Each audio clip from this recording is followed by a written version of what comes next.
Disappearance of Theo Hayez, evidence that doesn't add up. Theo Hayez was an 18-year-old Belgian backpacker.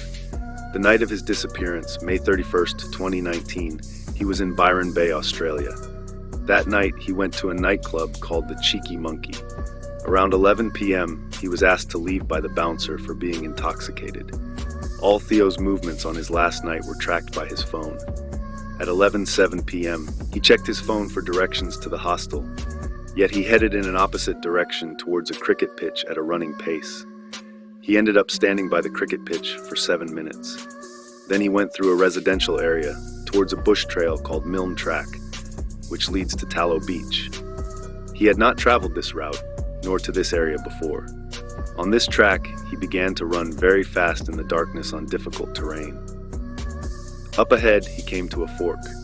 At this point, he once again searches directions on his phone to the hostel. He would have to go left to reach his hostel, yet he went right further into the surrounding bush. Interestingly, the route Theo went takes him around a known encampment of a homeless man, Tommy. This individual did not see Theo that night. Tommy noted he does have a light. This probably meant Theo walked past there behind his shelter. Why did Theo make the detour completely around the shelter? How did he manage this in the dark in the bush, as he was never there before? In the process, he lost his favorite Puma ball cap. This was later recovered by police. It was found directly on the route he took as per his phone. He then walks up the beach towards Cozy Corner, the end of the beach. Near here, Theo then walks up a steep hill into the dense bush. He stops for 5 mins in a location surrounded on all sides by vines. Was he hiding? On the beach, around 12:05 p.m., his phone GPS was turned off and he started climbing the embankment to the lighthouse. At 12:20 a.m., he texted his friend. Later on, he watched a comedy sketch on his phone at 12:23 a.m. At 12:55 a.m., he texted his stepsister. His phone was in sleep mode from 2 a.m. to around 6 a.m.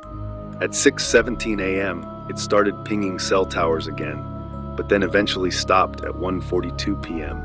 Cell phone data suggests the battery didn't die because then it would have sent a disconnection signal. The cell phone was never recovered, but it was concluded by the manufacturer that it would not send signals if it were in the water. Theo was reported missing 6 days later after he couldn't be reached by family. He was due to check out of the hostel the following morning, and his belongings remained there, including his passport. His body has never been found. So what happened to Theo Hayez? Here are a few of the main theories. Theory 1. Theo left Cheeky Monkeys and for whatever reason decided to go on a solo adventure through the bush. This act of misadventure ended in tragedy with Theo falling from the rocks and into the sea. This would explain why his body still hasn't been found. Then again, if Theo ended up in the ocean and was swept away, how could his phone have reconnected at 1 p.m. the next day? Theory 2. Theo was murdered. It doesn't make sense that a young man with no knowledge of the local area would have been able to travel the bush track alone at night.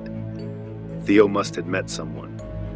Perhaps when he was in the field where he spent 7 minutes standing around. This local then killed Theo.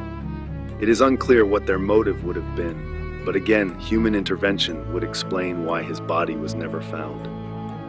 There is a myriad of other possible theories that people have come up with.